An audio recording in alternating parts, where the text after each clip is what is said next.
है महिमन पांडे। जैसा कि हम बता दें कि महाराष्ट्र के मुंबई में लगातार मनसे द्वारा हिंदी भाषियों को टारगेट किया जा रहा है। उसी कड़ी को लेकर के उत्तर भारतीय नेता संजय झा ने डिप्टी सीएम एकनाथ शिंदे को जो है बाकायदा पत्र दिया है और मांग की है कि जो उपद्रवी हैं, जो इस प्रकार से लोगों को टारगेट कर रहे हैं, जो हिंदी भाषियों को निशाने पर ले रहे हैं, उन पर जो है कार्रवाई होनी चाहिए। हमारे बीच में संजय झा जी मौजूद हैं, जो उत्तर भारतीय नेता हैं। संजय जी, क्या कहेंगे आप? जो है कल डिप्टी सीएम एकनाथ शिंदे साहब को अपने पत्र दिया है, पत्र में क्या मांग की है, किस प्रकार से है? सबसे पहले आप यहाँ पे आए उसके लिए आपको नमस्कार, धन्यवाद। और मैंने पत्र जो दिया है, ज्ञापन जो सौंपा उनको, आदरणीय मुख्यमंत्री मैंने उप मुख्यमंत्री एकनाथ शिंदे साहब जी को, उनको ये पत्र में ये लिखा हुआ है, जो हमारे महाराष्ट्र में उत्तर भारतीय समाज के लोगों के ऊपर जो अत्याचार हो रहा है, बेरहमी से उनको मारा पीटा जा रहा है, जो छोटे छोटे सिक्योरिटी है, वॉचमैन है, ठेला गाड़ी वाले, तो मैं क्या बोलता हूँ, उनमें मैं ये किया गया, जो हमारे समाज के लोग जो मारे जा रहे हैं उनको जो ये रोका जाए, ये लंबा खींचे नहीं, इसको जल्द से जल्द रोका जाए। और मेरा एक ही मकसद है, हम महाराष्ट्र में रहते हैं, हम महाराष्ट्र की संस्कृति को अपनाते हैं। यहाँ पे गणपति हो, दही हंडी हो, बहुत फेस्टिवल होता है, हम सब मिलजुल के ये मनाते हैं। और मेरा ये है, महाराष्ट्र में हम रहते हैं, मराठी भाषा हमको बोलना चाहिए, सीखना भी चाहिए।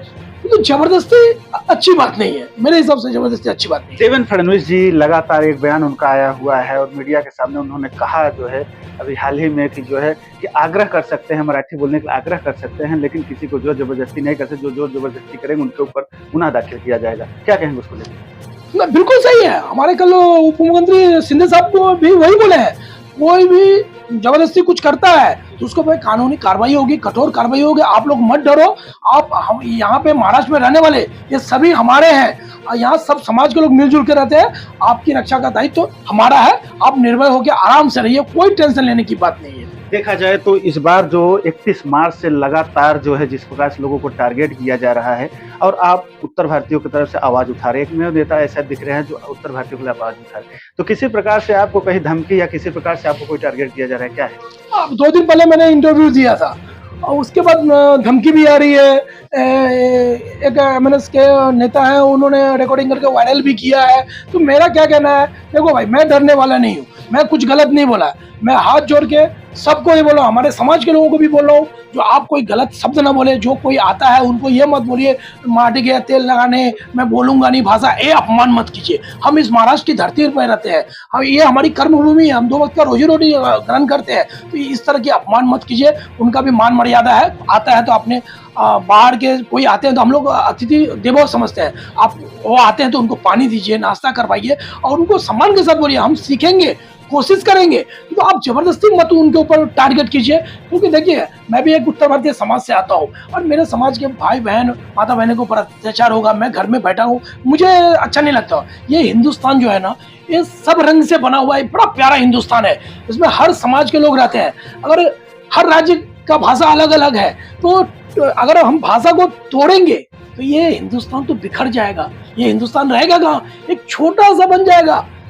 अभी कुंभ मेला हुआ था, लेकिन देखा जाए तो लगातार जिस हिसाब से मुख्यमंत्री देवेंद्र फडणवीस जी ने कहा कि जो है अगर आग्रह किया जाए तो जो मराठी भाषी अगर कोई ऐसे आते हैं आग्रह करते हैं कि मराठी सीखिए, तो उसमें गड़बड़ क्या है? क्या लोगों को ये नहीं लगता है कि उत्तर भारतीय मराठी सीखें और आप लोगों के माध्यम से ऐसे कुछ अभियान चलाए जाए उत्तर भारतीयों को लेकर, उनको मराठी सिखाया जाए, जो यहाँ पर रह रहे हैं, किसी हिसाब से आप उनको कुछ सीखा जाए।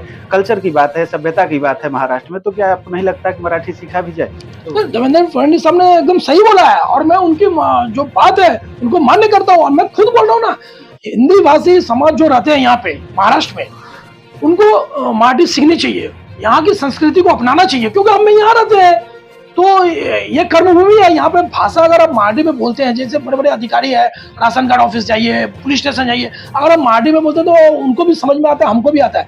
ये अच्छी बात है, हर हिंदी भाषी उत्तर भारतीय समाज के लोगों को सीखना चाहिए। मैं खुद बोलता हूँ और मैं भी बोलता हूँ, महाराष्ट्र के जो लोग हैं उनको, हिंदी भाषी जो लोग हैं उनके साथ मराठी में आप बात कीजिए। जब आप बात करेंगे तो वो बात करेगा, थोड़ा गलती बोलेगा फिर सीखेगा। आप भी हिंदी में मत बात कीजिए। मेरे महाराष्ट्र में बहुत महाराष्ट्र जो मेरे मित्र हैं, उनको मैं खुद कब से 15 साल से बोल रहा हूँ, 10 साल से, अरे भाई मेरे को मराठी में बात करना, थोड़ा बहुत गलती होगा मेरे से चलेगा, मैं सीख जाऊंगा। क्योंकि वो लोग हिंदी में मेरे से बात करते हैं, मैं बोलता हूँ तू मराठी में मेरे से बात कर तो अच्छा लगेगा। मैं महाराष्ट्र का सम्मान करता हूँ, करता रहूंगा मरते दम तक।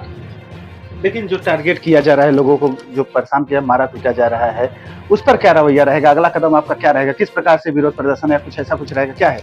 नहीं, विरोध प्रदर्शन क्या, मैं ये हाथ जोड़ के विनती कर रहा हूँ महाराष्ट्र नर्मदा सेना के सभी पदाधिकारी कार्यकर्ताओं को नम्र हाथ जोड़ के विनती करता हूँ, आप ऐसा मत कीजिए। और हम खुद बोल रहे हैं, आप भी बोल रहे हैं, पार्टी सीखने की कोशिश करेंगे, कर रहे हैं, तो अब 2 दिन में 3 दिन में तो नहीं होगा ना। अब बहुत लोग जो 2 वक्त की रोजी रोटी कमाने के लिए आते हैं, अब वो भाषा सीखेंगे कि उस पर रहेंगे।